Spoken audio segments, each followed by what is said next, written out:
Добрый вечер, дорогие друзья.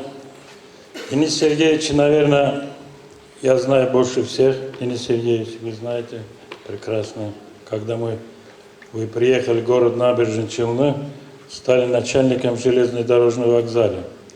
И там наводили порядок. Потом начальник управления транспортного отдела.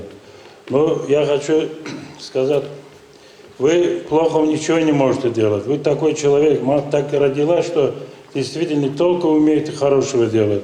И наших детей вы учите, весь Кавказ объединили. Это же здорово. Поэтому я вам, во-первых, сначала говорю то, что кто 100 лет не живет, тот сам виноват. Я желаю вам 100 лет, так, кавказские долголетия. И, конечно, вот это мероприятие, которое вы проводите, это было бы, вот где я родился, там всегда проводили, я родился, где граница Грузии, и с этой стороны Армения. У нас всегда проводили Дни культуры Кавказа.